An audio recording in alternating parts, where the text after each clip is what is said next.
because I walk around, I have about 17 microphones on this morning, apparently. That seems to be what has to happen. So I don't know if you guys know that Bill has a tendency to get a little exercised about things.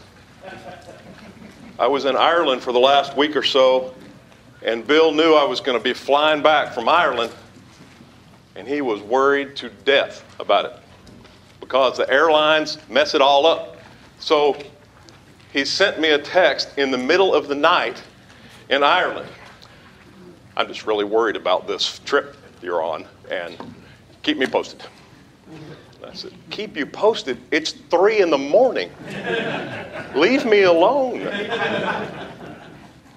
But I did keep him posted, so last night, after I had made a trip back to Newark, New Jersey, and from New Jersey back to Denver, and from Denver to here, I texted him and said, hey, everything's good, everything's on time, no problems, I should see you in the morning. He said, good, keep me posted. I said, I just did keep you posted. What do you want to know now when I'm brushing my teeth? You need to calm down. So, Bill, I'm going to keep you posted.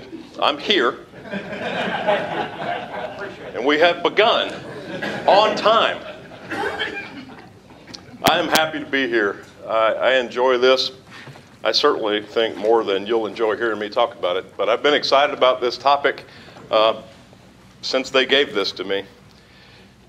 I want to read something to start. Listen really carefully. This is a Shepherd job advertisement. Wanted. Older gentleman needed for critically important role. Experience in many difficult life situations is preferred. Interview and analysis of your qualifications will be intense. Qualifications are listed in our manual for life. You must be willing to enter the fishbowl of observation by as many as several hundred people. Any mistake you make going forward will be magnified. A third-party being has been tasked with subterfuge of the organization you are to lead and is known to use lying, cheating, and other forms of disturbance to do so. Compliments are few. Criticisms are many. Criticisms will not be limited to you, but might also be leveled against your family. Some people within the organization that you are leading will be unwilling to be led, and yet you're required to continue to lead. Ineffective leadership may result in infinite and unspeakable torment for individuals within the organization. Nights and weekends required. 24/7, 365 availability is a must. Compensation is 100% deferred and will be awarded sometime after you die. Right now, Bill, Leon, and Kevin are wondering if I didn't quite hear them correctly when they gave me the topic of the rewards of shepherding. But I want to make that point somewhat by contrast. That job advertisement I read to you was not real. I made it up. I know you're happy about that. But do you think sometimes that's how we see this work? And I think sometimes that's how we think about this work. The difficulty of being a shepherd. The crazy things that happen. If we all sat around the fire one night and shared stories, at some point someone would say, you can't make this stuff up. The things people get themselves into that shepherds are asked to help people get out of. There are a lot of interesting and difficult things that happen. But I want to look at the other side of that. Hopefully, as we talk this morning, you'll have a list of a number of things that I don't even bring up, but there's at least 4 things I want to bring to your attention that are rewards of being a shepherd. My goals are pretty modest. Number 1, I want to encourage you with those things. Number 2, I want you to think maybe a little differently about your work as a shepherd. And number 3, I hope we talk a little differently about our work as shepherds as we leave this place. Look, there is a challenge right now to find men who will take on this role. We're all worried about it. If you're not worried about it, you're not paying attention. And if we continue to make this role sound like the worst job on the planet, we're going to not really encourage folks to go this direction in the future. So thinking about the rewards of being a shepherd is important. Reward number one. There are relationships shared with other shepherds unlike any other relationship. Let me just ask, I'm just kind of curious about the room. How many of you are elders, shepherds today? Yeah, almost all of you. If you're not, how many of you would like to be in the future? There's a hand. Well, that's good. There's a handful of you here. I will tell you, I think the relationships shared by men who sit in this seat are incredibly unique and incredibly valuable. I think about Proverbs chapter 18, verse 24, when he talks about friends that stick closer than a brother. If there's ever a relationship where that's true, it's with fellow elders. I think about Proverbs chapter 27, verse 17, how iron sharpens iron. If there's ever a situation where that happens, it's with fellow elders. I think about Dave and Donnie and Mike and Tom and Scott and Maynard. Those are men I've served with. And I think about the relationship I share with those men and how strong that relationship is today still after many years. Where's my buddy Rick? There he is. See Rick right here? Rick brought his daughter to Bear Valley recently. I hadn't seen Rick in a year since I was here last. And I happened to be teaching class. Poor Rick, he's had to hear me talk twice now in the space of a couple months. And I looked out over the crowd as I was teaching class and saw him, and then afterwards we chatted for a bit. And the next thing you know, I was sitting in my truck, and he's standing next to my truck, and we're in it. I don't know how long we talked about elder things that only another shepherd would understand. And finally, we looked at the other end of the parking lot, and his wife had her hands on her hips. That's the universal signal for you best get in this truck. And he was gone. But I tell you that story because that's what we're talking about. We're talking about these relationships shared. So quickly, we found a place of commonality and a discussion that we could have where we could share challenges, share the history.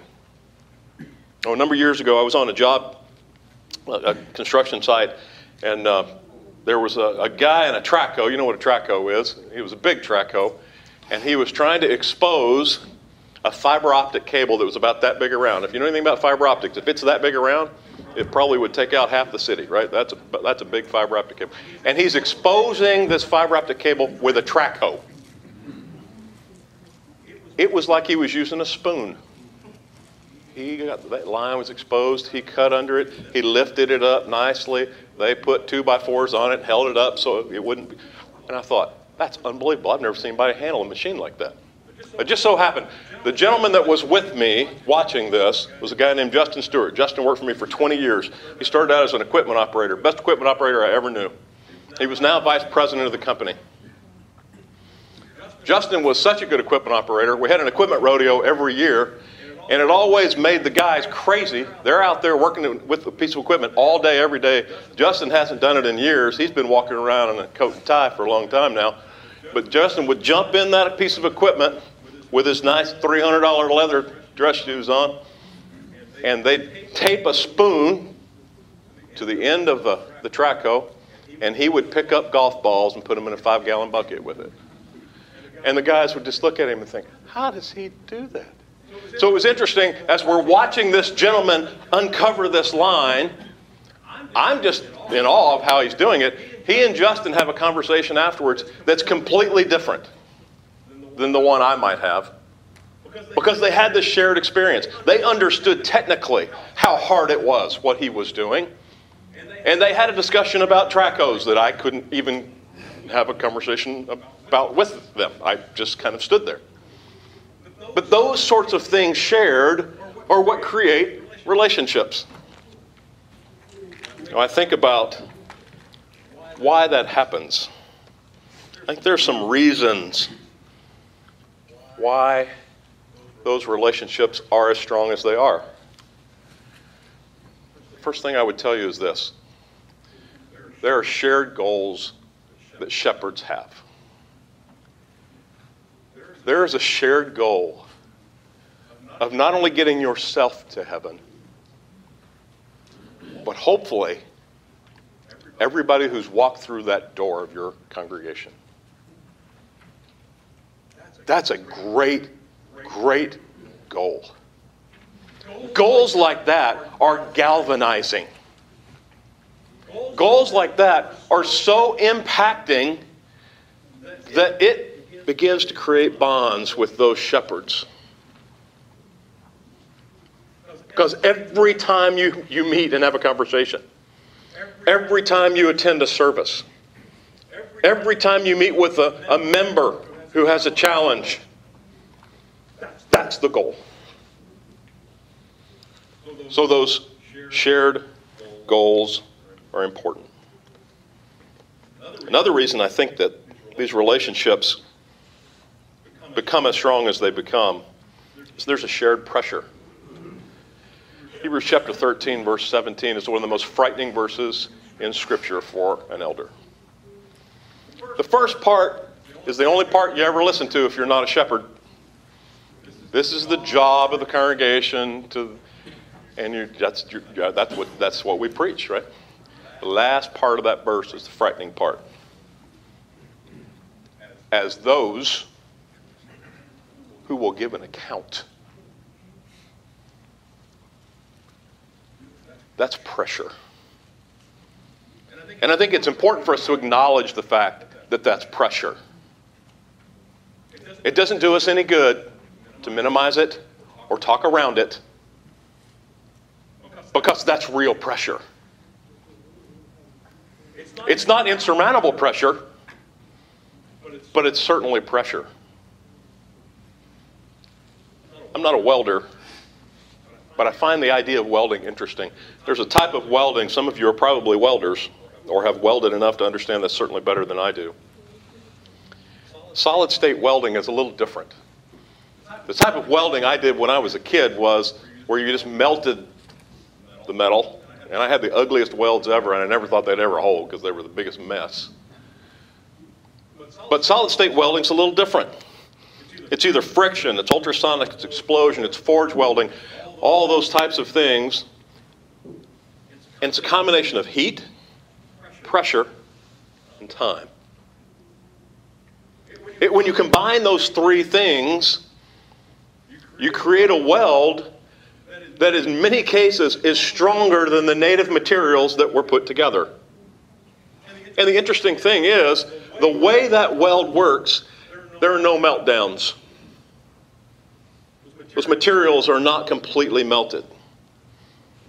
And the parent material, the two sides of that weld, are kept intact.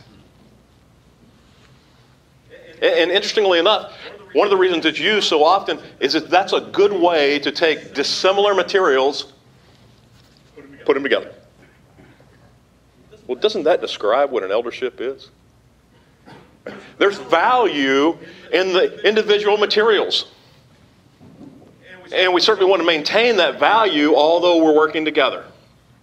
We certainly don't want any meltdowns along the way. And those are very dissimilar materials. We're all coming from different places with different perspectives, different experiences. Shared pressure. We're better connected than apart. The third thing I think that influences these relationships is there are shared heartaches, challenges, and successes. Romans chapter 12, verse 15 talks about the idea of weeping with those who weep, rejoicing with those who rejoice. Man, there are times where you cry together. You watch things go badly in someone's life. There are times when there's difficulty in the congregation. There's also times when there's success.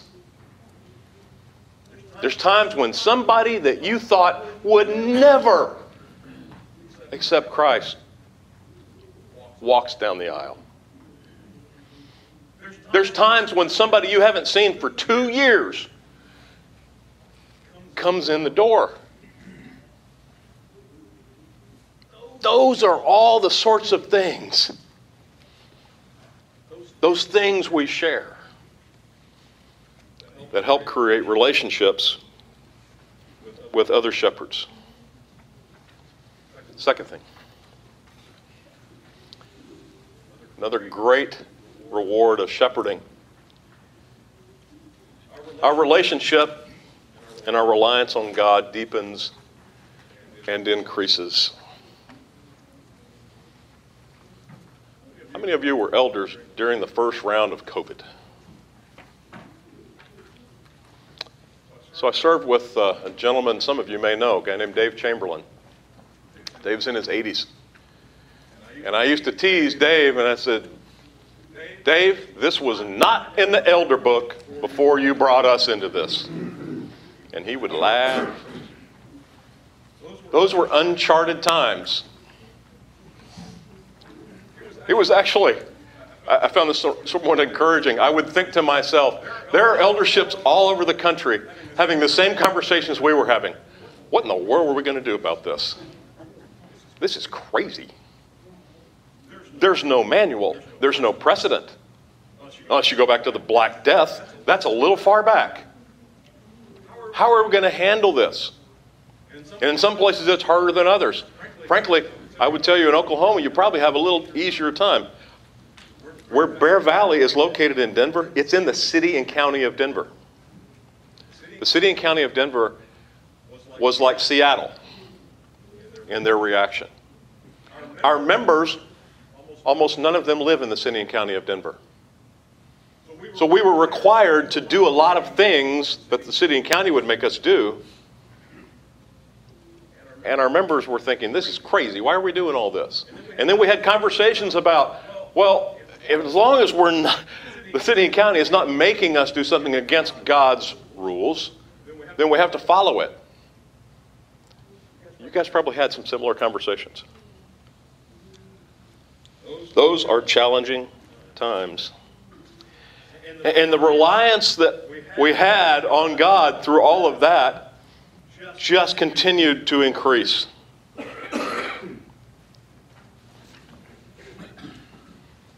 There's a handful of ways that this relationship, this reliance on God, increases and deepens. Number one, we sharpen our intention. Psalm chapter 37, verse 5 talks about committing your way to the Lord. It's kind of like breakfast. Chicken's supportive, pig is committed. You ever heard that one? Being committed, being all in, is a challenge for us. But that's how we deepen and increase our relationship with God. Secondly, Proverbs chapter 3, verses 5 and 6. How easy is it for us to lean on our own understanding? We have a meeting, we have a discussion, we think we're smart, and we come up with a conclusion.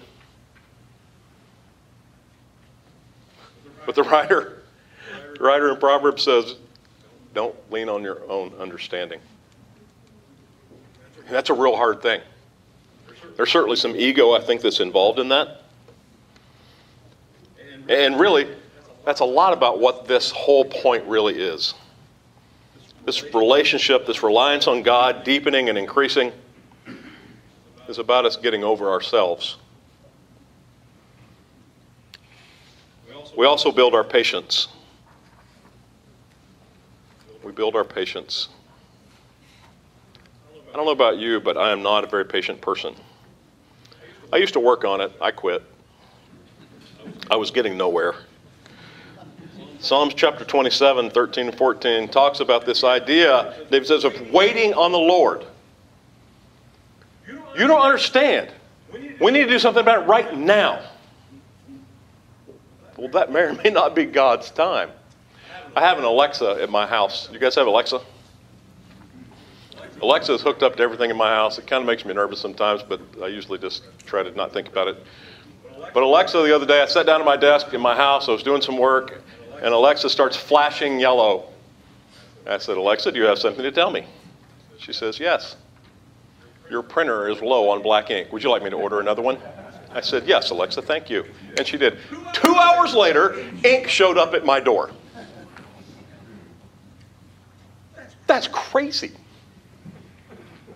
I was still reviewing the same contract I was reviewing when I asked Alexa for the ink. That does not help us with our patience. We have become accustomed to that sort of thing, have we not?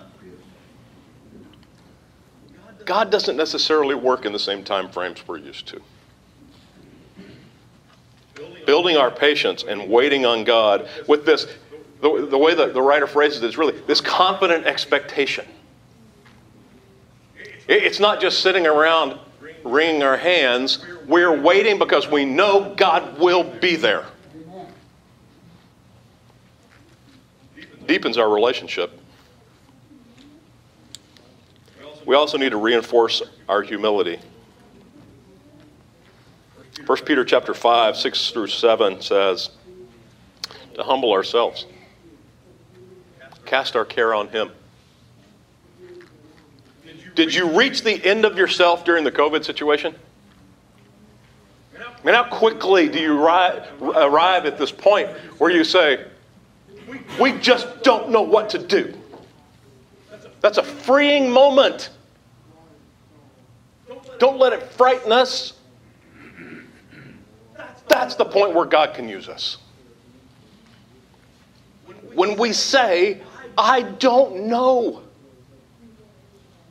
There's a humility that comes with that. That's when God really can work in our lives. You may have heard the idea of this illusion of control. Ellen Langer was a U.S. psychologist. Was the one who first sort of put that pen to paper around the idea of this illusion of control. But we all think we have it, don't we? And we draw bright lines between I did this thing and that's what happened. And we give ourselves credit for that. Often think about, I pray for safety for my family. I was just overseas with my whole family. I drove on the wrong side of the road for a week. Whole different conversation. I had to rent a car in Dublin downtown. So my first hour of driving on the wrong side of the road was in downtown Dublin, where the rules are a smidge different. There really aren't any. That's a frightening thing to do, by the way. But I pray for safety for my family. And every now and then something happens, and we say, man, that was close. God's looking out for my family. Well, what about the thing that didn't happen because I couldn't find my keys? And I took 5 extra minutes at my house. And because of that, something happened I'll never even know. I don't know how God works. I don't pretend to understand it. But I can tell you this, we don't control it. We certainly have work to do. And He's given us jobs to do. But make no mistake, He's in control.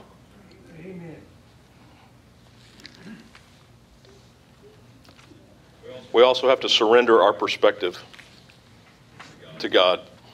Isaiah chapter 55 talks about the idea God's ways are higher than our ways. I find it interesting. I think somehow along the way, societally, we have determined that we are a lot closer to God than we really are.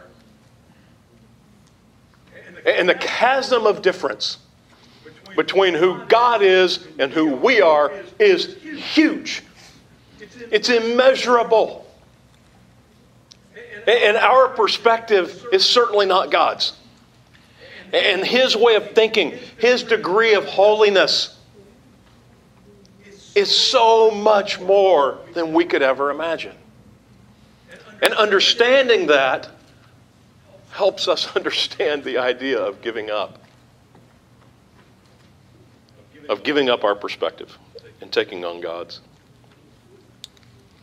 The last thing regarding this relationship with God deepening and increasing.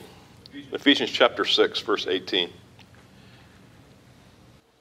Praying always with all prayer and supplication in the Spirit, being watchful to this end with all perseverance and supplication for all the saints. Prayer, communication with God in all situations, on all occasions, and with perseverance. That will help us deepen our relationship with God. One of my fellow elders one time was asked to lead a prayer at an event. And I will never forget the comment of the gentleman who followed him.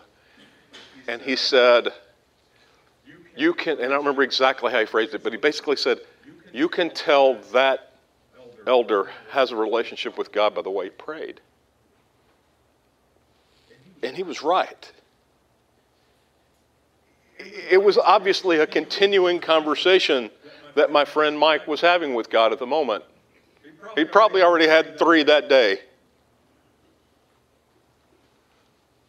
As shepherds, we should be prayerful men. And that certainly will help us grow our relationship with God.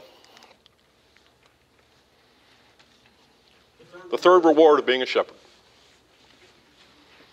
We have a front row seat to the working of God in the lives of people. A front row seat to God's working in the lives of people. 2 Thessalonians chapter 3 talks about the idea of peace. Peace from a strife-driven life. From chaos and a daisy chain of events that lead people down the wrong road. Have you ever had anyone in your congregations who couldn't make a good decision if you spotted them the G and the 2 O's? You'll have those people. They're just people.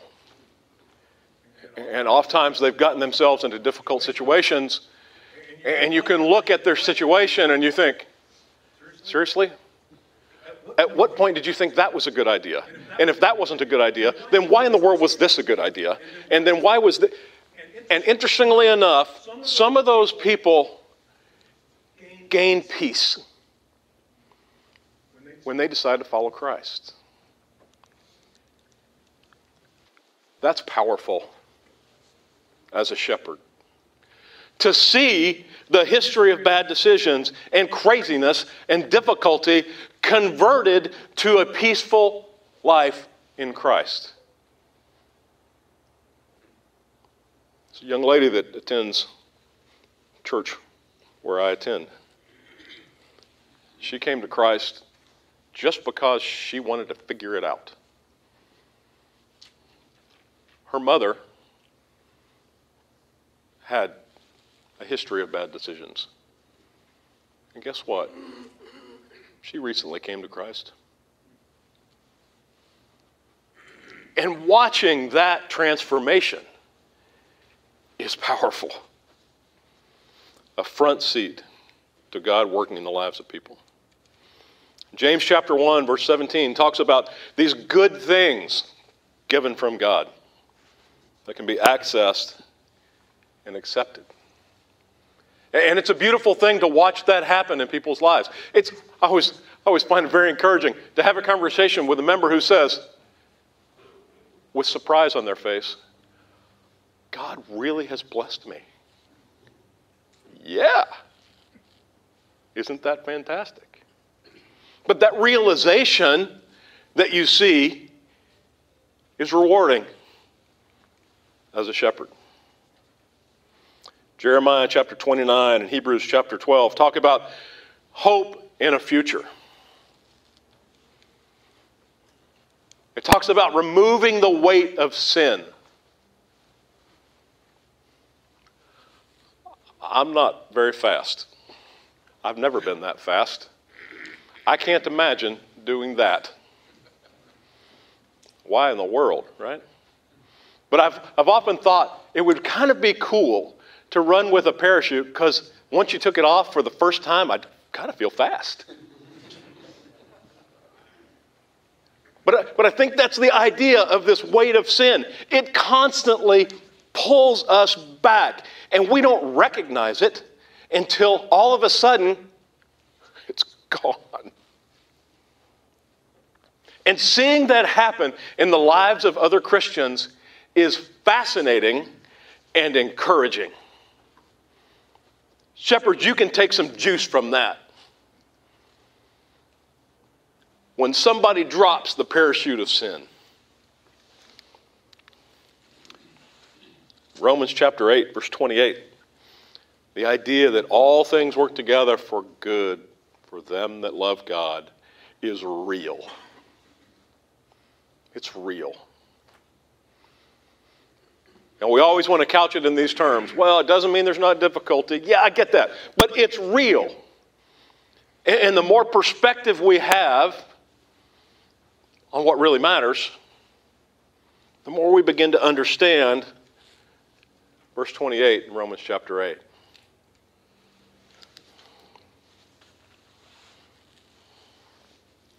All right. Volunteer fire department.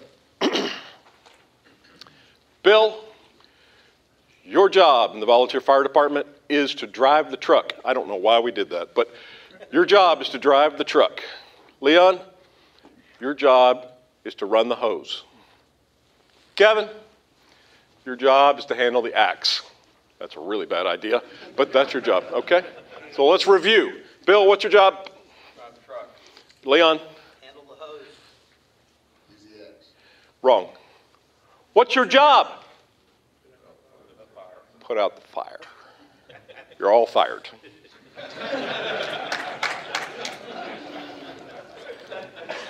Put out the fire. The fourth and the last point I want to make this morning is a reward of shepherding is you gain perspective and context on what's really important. It's really easy to get focused on driving the truck when we're really supposed to be putting out the fire. I think about Colossians chapter 3. To focus on things above, not things on the earth. You see, it's not about what color carpet we're going to redo this room in. It's not about whether we pave the parking lot or not. It's not about whether we have classes at 9 or 10 on Sunday. We get so wrapped around the axle with all these crazy things that don't matter. And we have people vote. We let carpet samples out. And somebody's going to be upset because we didn't pick that kind. As a shepherd, we begin to understand what's really important. 2 Corinthians chapter 4 talks about the idea of things that are seen and unseen. That takes it to a whole different level. It's one thing that the things that are concrete that we can say, hey, that doesn't matter. But to think about this idea that most of what we see, it doesn't matter. That the things we should focus on are those things that are unseen.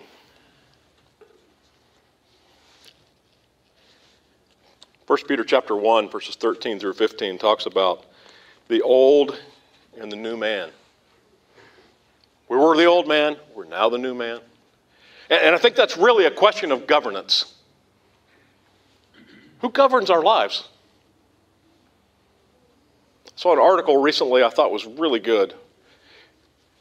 It was this idea that we have had a tendency to take our religion and think we should prioritize it. And by doing so, we unintentionally compartmentalize it. Think about that.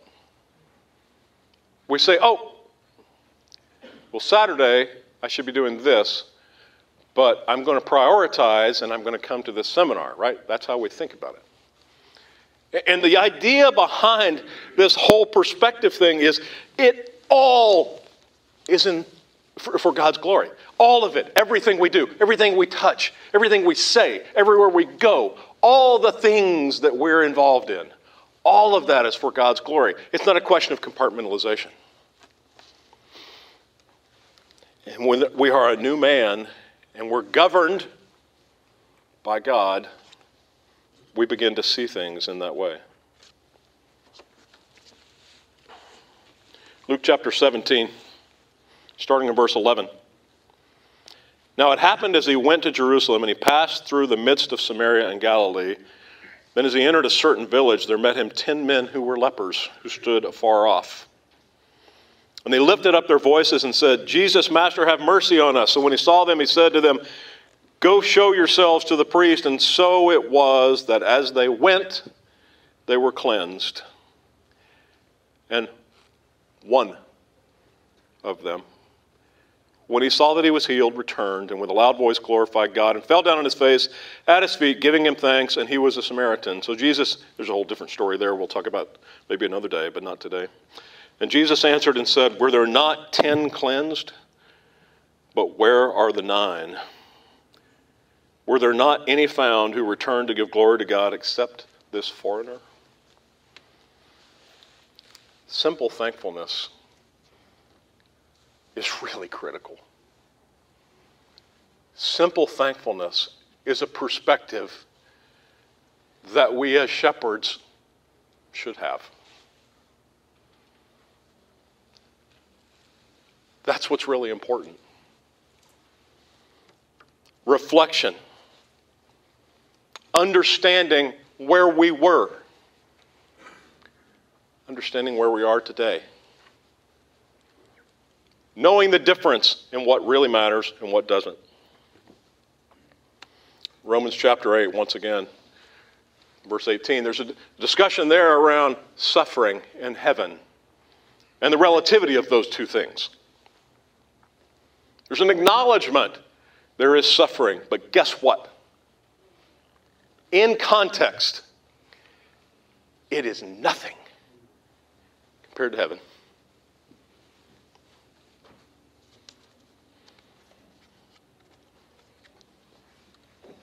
Let me wrap this up.